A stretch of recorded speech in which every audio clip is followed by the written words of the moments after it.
Hi friends, ನಮಸ್ಕಾರ ಎಲ್ಲರಿಗೂ. ರಂಜೂಸ್ homely ಫುಡ್ಗೆ ಎಲ್ಲರಿಗೂ ಸ್ವಾಗತ. ಇವತ್ತು ನಾನೊಂದು ಗೇರು ಹಣ್ಣಿನಲ್ಲಿ ಒಂದು ಸ್ವೀಟ್ ಮಾಡ್ತಾ ಇದ್ದೀನಿ. ತುಂಬಾ ಟೇಸ್ಟಿಯಾಗಿರುವಂಥ ರುಚಿಯಾಗಿರುವಂಥ ಒಂದು ರೆಸಿಪಿ ಇದು. ಇಲ್ಲಿ ನಾನು ನಿಮಗೆ ಇದನ್ನು 2 ವಿಧಾನದಲ್ಲಿ ತೋರಿಸ್ತಾ ಇದ್ದೀನಿ. ಸಕ್ಕರೆ ಹಾಕಿ ಯಾವ ರೀತಿ ಮಾಡೋದು, ಅದೇ ರೀತಿ ಬೆಲ್ಲ ಹಾಕಿ ಯಾವ ರೀತಿ ಮಾಡೋದು ಅಂತ. ಆವಾಗ ನಿಮಗೆ 2 ವಿಧಾನ ಕೂಡ ಗೊತ್ತಾಗುತ್ತೆ. ಯಾವುದು ಬೇಕೋ ಆ ಮೆಥಡಲ್ಲಿ ನಿಮಗೆ ಮಾಡ್ಬೋದು. ಬನ್ನಿ ನೋಡೋಣ ಯಾವ ರೀತಿ ಮಾಡೋದು, ಏನು ಸ್ವೀಟ್ ಅಂತ. ಆಮೇಲೆ ನೀವು ಫಸ್ಟ್ ಟೈಮ್ ಈ ಚಾನಲ್ ನೋಡ್ತಿದ್ರೆ ಚಾನಲ್ ಸಬ್ಸ್ಕ್ರೈಬ್ ಮಾಡಿ ಸಪೋರ್ಟ್ ಮಾಡಿ. ಅದರ ಪಕ್ಕದಲ್ಲಿರುವ ಬೆಲ್ ಐಕನ್ನು ಪ್ರೆಸ್ ಮಾಡಿ, ಅದರಲ್ಲಿ ಬರುವ ಆಲ್ ಆಪ್ಷನ್ಗೂ ಕ್ಲಿಕ್ ಮಾಡಿ. ಹಾಗಿದ್ರೆ ಮಾತ್ರ ನಾನು ಹಾಕೋ ಹೊಸ ವಿಡಿಯೋಸ್ಗಳ ನೋಟಿಫಿಕೇಶನ್ ನಿಮಗೆ ಸಿಗುತ್ತೆ. ನೋಡಿ, ಇಲ್ಲಿ ನಾನು ಸ್ವಲ್ಪ ಗೇರು ಹಣ್ಣು ತಗೊಂಡಿದ್ದೀನಿ. ಚೆನ್ನಾಗಿ ತೊಳೆದು ತಗೊಂಡಿದ್ದೀನಿ. ಒಂದು 11 ಗೇರು ಹಣ್ಣಿದೆ. ನಿಮ್ಗೆ ಎಷ್ಟು ಬೇಕೋ ಅಷ್ಟು ತಗೋಬಹುದು. ಇದಕ್ಕೆ ಇಷ್ಟು ಅಂತ ಲೆಕ್ಕ ಇಲ್ಲ, ಯಾಕಂದರೆ ನಾವಿಲ್ಲಿ ಸ್ವೀಟ್ ಮಾಡ್ತಾ ಇರೋದು. ಮೊದಲು ನಾವು ಚೆನ್ನಾಗಿ ಹಣ್ಣಾಗಿರುವಂತಹ ಗೇರು ಹಣ್ಣು ತಗೋಬೇಕು. ಮೊದಲು ಅದರ ಬೀಜ ಎಲ್ಲ ತೆಗೆದ್ಬಿಟ್ಟು ನೋಡಿ ಹುಳ ಏನಾದರೂ ಇದೆಯಾ ಅಂತ ಈ ರೀತಿ ನಮಗೆ ಇದನ್ನು ಚೆಕ್ ಮಾಡ್ಬೋದು. ಆಮೇಲೆ ಇದನ್ನು ಕಟ್ ಮಾಡಬೇಕು. ಸಣ್ಣ ಸಣ್ಣ ತುಂಡು ಮಾಡ್ಕೊಳ್ಳಿ, ಯಾಕಂದರೆ ಇದು ರುಬ್ಬೋದಿಕ್ಕಿರುವಂಥದ್ದು. ರುಬ್ಬುವಾಗ ನಾವು ಎಷ್ಟು ಸಣ್ಣಕ್ಕೆ ತುಂಡು ಮಾಡ್ತೀವೋ ಅಷ್ಟು ಬೇಗ ನಮಗೆ ರುಬ್ಬಿ ಆಗುತ್ತೆ. ನೋಡಿದರೆ 2 ಬದಿ ಕೂಡ ಕಟ್ ಮಾಡಿಬಿಟ್ಟು ತುಂಡು ಮಾಡಿಬಿಟ್ಟು ಸಣ್ಣ ಸಣ್ಣಕ್ಕೆ ತುಂಡು ಮಾಡ್ಕೊಳ್ಳಿ. ನೋಡಿ, ಈ ರೀತಿ ಮಾಡಿದರೆ ಹುಳ ಇದ್ದರೆ ಕರೆಕ್ಟ್ ಗೊತ್ತಾಗುತ್ತೆ ನಮಗೆ. ಇದನ್ನು ಸಣ್ಣಕ್ಕೆ ತುಂಡು ಮಾಡ್ಕೊಳ್ಳಿ ಈ ರೀತಿ. ನೋಡಿ, ಇವಾಗೆಲ್ಲ ತುಂಡು ಮಾಡಿ ರೆಡಿ ಮಾಡಿಟ್ಟಿದ್ದೀನಿ. ಒಂದು ಮಿಕ್ಸಿ ಜಾರ್ ತಗೊಂಡು ಅದರಲ್ಲಿ ಹಾಕ್ಬಿಟ್ಟು ಇದನ್ನು ನುಣ್ಣಗೆ ರುಬ್ಬಬೇಕು. ನೀರೇನು ಸೇರಿಸಬೇಡಿ, ಹಾಗೆ ರುಬ್ಬಿದರೆ ಸಾಕು. ಇದರಲ್ಲಿ ಬೇಕಾದಷ್ಟು ನೀರಿನ ಅಂಶ ಇದೆ. ನೋಡಿ, ಈ ರೀತಿ ಇದನ್ನು ಗ್ರೈಂಡ್ ಮಾಡಿ ತರ್ತೀನಿ ನಾನು. ನೋಡಿ, ಚೆನ್ನಾಗಿ ರುಬ್ಬಿ ತಂದಿದ್ದೀನಿ. ಸ್ವಲ್ಪನೂ ತರಿ ಇಲ್ಲ. ನೋಡಿ, ಈ ರೀತಿ ರುಬ್ಕೊಳ್ಳಿ. ಆಮೇಲೆ ಇದಕ್ಕೆ ಬೇಕಾಗಿರೋದು ಕಾರ್ನ್ಫ್ಲೋರ್ ಮಿಕ್ಸ್. ನೋಡಿ, ಇಲ್ಲಿ ನಾನೊಂದು 2.5 ಸ್ಪೂನ್ನಷ್ಟು ಕಾರ್ನ್ಫ್ಲೋರ್ ತಗೊಂಡಿದ್ದೀನಿ. ಅದಕ್ಕೆ ಒಂದು ಸ್ವಲ್ಪ ನೀರು ಹಾಕಿಬಿಟ್ಟು ಇದನ್ನು ಗಂಟಿಲ್ಲದೆ ಮಿಕ್ಸ್ ಮಾಡಬೇಕು. ನೋಡಿ, ಈ ರೀತಿ ಚೆನ್ನಾಗಿ ಗಂಟಿಲ್ಲದೆ ಮಿಕ್ಸ್ ಮಾಡ್ಕೊಳ್ಳಿ. ನೋಡಿ, ನಮ್ಮ ಕಾರ್ನ್ಫ್ಲೋರ್ ಮಿಕ್ಸ್ ಕೂಡ ರೆಡಿಯಾಗಿದೆ. ಇದನ್ನೊಂದು ಸೈಡಲ್ಲಿ ಇಟ್ಕೊಳ್ಳಿ. ಆಮೇಲೆ ಒಂದು ಸಣ್ಣ ಕಡಾಯಿ ಬಿಸಿ ಮಾಡಿಬಿಟ್ಟು ಅದಕ್ಕೆ ತುಪ್ಪ ಹಾಕ್ಕೊಳ್ಳಿ. ಮೊದಲು ನೋಡಿ, ನಾನಿದು ಸ್ಪೂನಲ್ಲಿ ಹಾಕ್ತಾ ಇರೋದು. ಟೀ ಸ್ಪೂನು ಟೇಬಲ್ ಸ್ಪೂನು ಅಲ್ಲ, ನಾವು ಅಡುಗೆ ಮನೆಯಲ್ಲಿ ಉಪಯೋಗಿಸುವಂಥ ಸ್ಪೂನು. ಒಂದು 2 ಸ್ಪೂನ್ ಹಾಕ್ಬಿಟ್ಟು ಅದಕ್ಕೆ ನಾನು ರುಬ್ಬಿಟ್ಟಂತಹ ಗೇರು ಹಣ್ಣಿನ ಪೇಸ್ಟ್ ಹಾಕ್ಬಿಟ್ಟು ಇದನ್ನು ಮಿಕ್ಸ್ ಮಾಡ್ತಾ ಇದ್ದೀನಿ. ಇನ್ನು ಇದು ಈ ತುಪ್ಪದಲ್ಲೇ ಚೆನ್ನಾಗಿ ಬೇಯಬೇಕು. ಈ ಗೇರು ಹಣ್ಣಿನ ಪೇಸ್ಟ್ ಇದರಲ್ಲಿ ಚೆನ್ನಾಗಿ ಬೇಯಬೇಕು. ಇದು ಬೇಯ್ತಾ ಇರುವಾಗ ಚೆನ್ನಾಗಿ ನಮಗೆ ಪರಿಮಳ ಬರುತ್ತೆ. ಆಮೇಲೆ ನಾನು ಹೇಳಿದ್ದೀನಿ 2 ವಿಧಾನದಲ್ಲಿ ಮಾಡ್ತೀನಿ. ಅದು ಬೇಯ್ತಾ ಇರಲಿ, ಅಷ್ಟೊತ್ತಿಗೆ ನಾವಿಲ್ಲಿ ಬೆಲ್ಲದ ಪಾಕ ರೆಡಿ ಮಾಡೋಣ. 1 ಗ್ಲಾಸ್ ತುರಿದಿಟ್ಕೊಂಡಂಥ ಬೆಲ್ಲಕ್ಕೆ ಸ್ವಲ್ಪ ನೀರು ಹಾಕಿಬಿಟ್ಟು ಇದನ್ನು ಮಿಕ್ಸ್ ಮಾಡ್ತಾ ಇದ್ದೀನಿ. ಇದು ಸ್ವಲ್ಪ ಪಾಕ ಬರಬೇಕು, ಅಷ್ಟೊತ್ತು ವೆಯ್ಟ್ ಮಾಡ್ಕೊಳ್ಳಿ. ನೋಡಿ, ಈ ರೀತಿ ಬಂದರೆ ಸಾಕು. ನೋಡಿ, ನಮ್ಮ ಬೆಲ್ಲದ ಪಾಕ ರೆಡಿಯಾಗಿದೆ. ಇದನ್ನು ಉಪಯೋಗಿಸುವಾಗ ಸೋಸಿ ಉಪಯೋಗಿಸಿ. ನೋಡಿ, ಇಲ್ಲಿ ನಮ್ಮ ಗೇರು ಹಣ್ಣಿನ ಪೇಸ್ಟ್ ಕೂಡ ಚೆನ್ನಾಗಿ ಬೆಂದು ರೆಡಿಯಾಗಿದೆ. ನೋಡಿ, ಈ ರೀತಿ ಇದೆ. ಇದರಿಂದ ನಾನು ಸ್ವಲ್ಪ ತೆಗಿತಾ ಇದ್ದೀನಿ, ಬೇರೊಂದು ಪಾತ್ರೆಗೆ ಹಾಕ್ತೀನಿ. ಯಾಕಂದರೆ ನಾನು ಬೆಲ್ಲದಲ್ಲಿ ಯಾವ ರೀತಿ ಮಾಡೋದಂತ ತೋರಿಸ್ಕೊಡ್ತೀನಿ ಅಂತ ಹೇಳಿದ್ದೆ. ಅದಕ್ಕೋಸ್ಕರ ನಾನು ಸ್ವಲ್ಪ ತೆಗಿತಾ ಇದ್ದೀನಿ. ಇದರಿಂದಲೇ ನಾನು 2 ಮಾಡ್ತಾ ಇದ್ದೀನಿ. ನೋಡಿ, ಸ್ವಲ್ಪ ತೆಗೆದು ಬೇರೆ ಪಾತ್ರೆಗೆ ಹಾಕ್ಕೊಂಡಿದ್ದೀನಿ. ಇನ್ನು ನೋಡಿ, ಇದು ಚೆನ್ನಾಗಿ ಇವಾಗ ಬೆಂದಿದೆ. ಇನ್ನು ಇದಕ್ಕೆ ಸಕ್ಕರೆ ಸೇರಿಸ್ಬೋದು. ಮೊದಲು ಸಕ್ಕರೆಯಲ್ಲಿ ಯಾವ ರೀತಿ ಮಾಡೋದಂತ ಹೇಳ್ತೀನಿ. ಒಂದು ಅರ್ಧ ಕಪ್ಪು ಸಕ್ಕರೆ ತಗೊಳ್ಳಿ. ಸಕ್ಕರೆ ತಗೊಂಡ್ಬಿಟ್ಟು ಇದನ್ನು ಚೆನ್ನಾಗಿ ಮಿಕ್ಸ್ ಮಾಡ್ಕೊಳ್ಳಿ.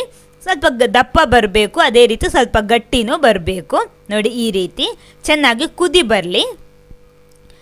ನೋಡಿ, ಇವಾಗ ಚೆನ್ನಾಗಿ ಕುದಿ ಬರ್ತಾ ಇದೆ. ಇನ್ನು ಇವಾಗ ಫ್ಲೇಮು ಸ್ವಲ್ಪ ಕಡಿಮೆ ಮಾಡಿಕೊಂಡು ಇದಕ್ಕೆ ಕಾರ್ನ್ಫ್ಲೋರ್ ಮಿಕ್ಸ್ ಸೇರಿಸ್ಕೊಳ್ಳಿ. ಕಾರ್ನ್ಫ್ಲೋರ್ ಮಿಕ್ಸ್ ಸೇರಿಸುವಾಗ ಕೂಡಲೇ ಮಿಕ್ಸ್ ಮಾಡಬೇಕು, ಇಲ್ಲಾಂದರೆ ಗಟ್ಟಿ ಆಗುತ್ತೆ. ಅದಕ್ಕೆ ಹೇಳಿದ್ದು ಫ್ಲೇಮು ಸ್ವಲ್ಪ ಕಡಿಮೆ ಇಟ್ಕೊಳ್ಳಿ ಅಂತ.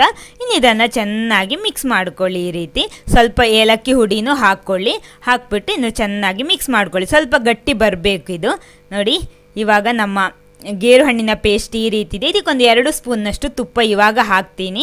ಹಾಕ್ಬಿಟ್ಟು ತುಪ್ಪ ನೀವು ನಿಮಗೆ ಎಷ್ಟು ಬೇಕೋ ಅಷ್ಟು ಹಾಕೋಬೋದು, ತೊಂದರೆ ಏನಿಲ್ಲ. ಸ್ವಲ್ಪ ಗೋಡಂಬಿನೂ ಹಾಕ್ಬಿಟ್ಟು ಇದನ್ನು ಚೆನ್ನಾಗಿ ಮಿಕ್ಸ್ ಮಾಡ್ಕೊಳ್ಳಿ. ಇನ್ನಿದು ತಳ ಬಿಟ್ಟು ಬರಬೇಕು, ಅಷ್ಟಾದರೆ ಸಾಕು. ಮೀಡಿಯಮ್ ಫ್ಲೇಮಲ್ಲೇ ಇಟ್ಟು ಮಾಡ್ಕೊಳ್ಳಿ. ಕೈ ಮಾತ್ರ ಬಿಡಬೇಡಿ. ಚೆನ್ನಾಗಿ ಈ ರೀತಿ ಮಿಕ್ಸ್ ಮಾಡ್ತಾನೇ ಇಡಿ, ಕೈ ಆಡಿಸ್ತಾನೇ ಇರಬೇಕು. ನೋಡಿ, ನಮ್ಮ ಹಲ್ವಾ, ನಾವು ಗೇರು ಹಣ್ಣಿನ ಹಲ್ವಾ ಮಾಡ್ತಾ ಇರೋದು. ಹಲ್ವಾ ನೋಡಿ, ಇವಾಗ ತಳ ಬಿಟ್ಟು ಬಂದಿದೆ, ಸಾಕು. ನಾವಿಲ್ಲಿ ಸ್ಟವ್ ಆಫ್ ಮಾಡಿಬಿಟ್ಟು ಇದನ್ನೊಂದು ತುಪ್ಪ ಸವರಿದ ಪ್ಲೇಟಿಗೆ ಹಾಕೋಬೇಕು. ನೋಡಿ, ಇಲ್ಲಿ ನಾನು ತುಪ್ಪ ಸವರಿದ ಪ್ಲೇಟು ರೆಡಿ ಮಾಡಿಟ್ಟಿದ್ದೆ, ಅದಕ್ಕೆ ಹಾಕ್ತಾ ಇದ್ದೀನಿ. ಇವಾಗ ನಿಮಗೆ ನೋಡುವಾಗ ಅಂಟು ಇರ್ಬೋದು, ಆದರೆ ಇದು ಆರಿದ ಮೇಲೆ ನಿಮಗೆ ಕರೆಕ್ಟ್ ಹಲ್ವದ ಶೇಪಲ್ಲೇ ಸಿಗುತ್ತೆ ಇದು. ನೋಡಿ, ಇದನ್ನು ಸೆಟ್ ಮಾಡ್ಕೊಳ್ಳಿ ಈ ರೀತಿ. ಇನ್ನು ಇದು ಫುಲ್ಲಾಗಿ ಆರಲಿ. ಅಷ್ಟೊತ್ತಿಗೆ ನಾವು ಬೆಲ್ಲದಲ್ಲಿ ಮಾಡುವಂತಹ ಗೇರು ಹಣ್ಣಿನ ಹಲ್ವಾ ರೆಡಿ ಮಾಡೋಣ. ನೋಡಿ ಇವಾಗ ನಾವು ಆವಾಗ ತೆಗೆದಿಟ್ಟಂತಹ ಗೇರುಹಣ್ಣಿನ ಪೇಸ್ಟ್ ಬಿಸಿ ಮಾಡ್ತಾ ಇದ್ದೀನಿ. ಅದಕ್ಕೆ ನಮ್ಮ ಬೆಲ್ಲದ ಪಾಕ ಕೂಡ ರೆಡಿ ಮಾಡಿಟ್ಟಿದ್ವಿ, ಅದನ್ನು ಸೋಸಿ ನಾನು ಈ ಗ್ಲಾಸಲ್ಲಿ ಹಾಕ್ಕೊಂಡಿದ್ದೆ. ಅದರಿಂದ ಸ್ವಲ್ಪ ನಾನು ಇದಕ್ಕೆ ಹಾಕ್ತೀನಿ, ಅಂದರೆ ನಿಮಗದು ಟೇಸ್ಟ್ ನೋಡಿಕೊಂಡು ಸೇರಿಸ್ಬೋದು. ನಾನೊಂದು 3 ಸ್ಪೂನ್ನಷ್ಟು ಹಾಕ್ಕೊಂಡಿದ್ದೀನಿ. ಇನ್ನು ಅದೇ ಮೆಥಡಲ್ಲಿ ಇದನ್ನು ಕೂಡ ಮಾಡಬೇಕು. ಚೆನ್ನಾಗಿ ಮಿಕ್ಸ್ ಮಾಡ್ತಾ ಇರಿ ನೋಡಿ ಈ ರೀತಿ. ಆಮೇಲೆ ಸ್ವಲ್ಪ ಕುದಿ ಬಂದ ಮೇಲೆ ಇದಕ್ಕೆ ಕಾರ್ನ್ಫ್ಲವರ್ ಮಿಕ್ಸ್ ಹಾಕಬೇಕು. ಮೊದಲು ಸ್ವಲ್ಪ ಏಲಕ್ಕಿ ಹುಡಿನೂ ಹಾಕ್ಕೊಂಡಿದ್ದೀನಿ ನೋಡಿ. ಈ ರೀತಿ ಕಾರ್ನ್ಫ್ಲವರ್ ಮಿಕ್ಸ್ ಕೂಡ ಸೇರಿಸ್ತಾ ಇದ್ದೀನಿ. ಅದೇ ಮೆಥಡಲ್ಲಿ ಮಾಡ್ತಾ ಇರೋದು. ಸಕ್ಕರೆ ಬದಲು ಬೆಲ್ಲ ಹಾಕ್ತೀನಿ ಅಂತೇಳಿ ಅಷ್ಟೇ. ಯಾಕಂದರೆ ಅವಾಗ ನಿಮಗೆ ಯಾವ ಮೆಥಡಲ್ಲಿ ಬೇಕಿರೋ ನಿಮಗೆ ಮಾಡ್ಬೋದು. ಇದರಲ್ಲಿ ಯಾವುದು ಇಷ್ಟ ಆಯಿತೋ ಆ ಮೆಥಡ್ ನಿಮಗೆ ಸೆಲೆಕ್ಟ್ ಮಾಡ್ಬೋದು. ಸ್ವಲ್ಪ ಗೋಡಂಬಿನೂ ಹಾಕ್ಕೊಂಡಿದ್ದೀನಿ. ಇದು ಸ್ವಲ್ಪ 1 ಸ್ಪೂನ್ ತುಪ್ಪ ಮಾತ್ರ ಹಾಕ್ತಾ ಇರೋದು ಇದಕ್ಕೆ, ಕಾರಣ ಸ್ವಲ್ಪ ಪ್ರಮಾಣದಲ್ಲಿ ಇರೋದು ನೋಡಿ. ಇನ್ನು ತಳ ಬಿಟ್ಟು ಬರಬೇಕು ನೋಡಿ. ಇವಾಗ ಇದೂ ರೆಡಿಯಾಗಿದೆ, ಚೆನ್ನಾಗಿ ತಳ ಬಿಟ್ಟು ಬರ್ತಾ ಇದೆ ನೋಡಿ. ಇದರ ಕಲರ್ ಮಾತ್ರ ಸೂಪರ್ ಆಗಿರುತ್ತೆ ನಾವು ಬೆಲ್ಲದಲ್ಲಿ ಮಾಡಿರೋದು ನೋಡಿ. 2 ಕೂಡ ಒಂದೇ ಪ್ಲೇಟಲ್ಲಿ ಹಾಕ್ತಾ ಇದ್ದೀನಿ ನಾನು, ಆವಾಗ ನಿಮಗೆ ಗೊತ್ತಾಗುತ್ತೆ ಕರೆಕ್ಟಾಗಿ ನೋಡಿ. ಒಂದು ಬದಿ ಬೆಲ್ಲದಿದೆ, ಇನ್ನೊಂದು ಬದಿ ಸಕ್ಕರೆಯದ್ದಿದೆ ನೋಡಿ. ಆರಿದೆ. ಇವಾಗ ಇಲ್ಲಿ ಸ್ವಲ್ಪ ಲೈಟ್ ಪ್ರಾಬ್ಲಮ್ ಇದೆ ನೋಡಿ, ಆದರೂ ಕಟ್ ಮಾಡಿ ನಾನು ನಿಮಗೆ ತೋರಿಸ್ತಾ ಇದ್ದೀನಿ ನೋಡಿ. ಈ ರೀತಿ ಇದೆ, ಕರೆಕ್ಟಾಗಿ ನಮಗೆ ಪೀಸ್ ಆಗಿ ಸಿಗುತ್ತೆ. ಇದು ಏನು ಅಂಟಾಗಲ್ಲ. ಖಂಡಿತ ನೀವು ಇದನ್ನು ತಿಂದರೆ ಗೇರುಹಣ್ಣಿನಲ್ಲಿ ಮಾಡಿರೋದಂತ ಗೊತ್ತೇ ಆಗೋಲ್ಲ, ಅಷ್ಟೊಂದು ರುಚಿಯಾಗಿರುತ್ತೆ ಇದು ನೋಡಿ. ಈ ರೀತಿ ಇರುತ್ತೆ ನೋಡಿ. ಅದೇ ರೀತಿ ಸಕ್ಕರೆಯಲ್ಲಿ ಮಾಡಿರೋದನ್ನು ನಾನು ತುಂಡು ಮಾಡಿ ತೋರಿಸ್ತಾ ಇದ್ದೀನಿ ನಾನು ನಿಮಗೆ. ಕರೆಕ್ಟಾಗಿ ತುಂಡು ಮಾಡೋದಕ್ಕಾಗುತ್ತೆ ನೋಡಿ. ಈ ರೀತಿ ಇದೆ. 2 ಕೂಡ ಹಲ್ವಾ ಇಲ್ಲಿ ರೆಡಿಯಾಗಿದೆ ನೋಡಿ. ಇದನ್ನು ನಾನು ಪ್ಲೇಟಲ್ಲಿ ಹಾಕಿ ಸರ್ವ್ ಮಾಡೋದಕ್ಕೆ ಇಟ್ಟಿದ್ದೀನಿ ನೋಡಿ. ಸಕ್ಕರೆಯಲ್ಲಿ ಮಾಡಿರೋದು ಸ್ವಲ್ಪ ಗಟ್ಟಿ ಜಾಸ್ತಿ ಇರುತ್ತೆ, ಅಂದರೆ ಸೆಟ್ ಆಗುತ್ತೆ ಬೇಗ. ಬೆಲ್ಲದಲ್ಲಿ ಮಾಡಿರೋದು ಸ್ವಲ್ಪ ಸಾಫ್ಟ್ ಆಗಿರುತ್ತೆ, ಅಷ್ಟೇ ವ್ಯತ್ಯಾಸ ಇರೋದು. ಟೇಸ್ಟ್ ಕೂಡ ಹಾಗೆ ಚೆನ್ನಾಗಿರುತ್ತೆ. ಹಲ್ವದ್ದು ಅಂದರೆ ಬೆಲ್ಲದಲ್ಲಿ ಹಾಕಿರೋದು ಅದರ ಟೇಸ್ಟಲ್ಲಿರುತ್ತೆ, ಸಕ್ಕರೆಯಲ್ಲಿ ಹಾಕಿರೋದು ಅದೊಂದು ಬೇರೆ ಟೇಸ್ಟ್ ಇರುತ್ತೆ ನೋಡಿ. 2 ಕೂಡ ಚೆನ್ನಾಗಿದೆ. ಈ ವಿಡಿಯೋ ನಿಮಗೆ ಇಷ್ಟ ಆಗಿದ್ದರೆ ಖಂಡಿತ ಲೈಕ್ ಮಾಡಿ, ಎಲ್ಲರ ಜೊತೆ ಶೇರ್ ಮಾಡಿ. Thank you.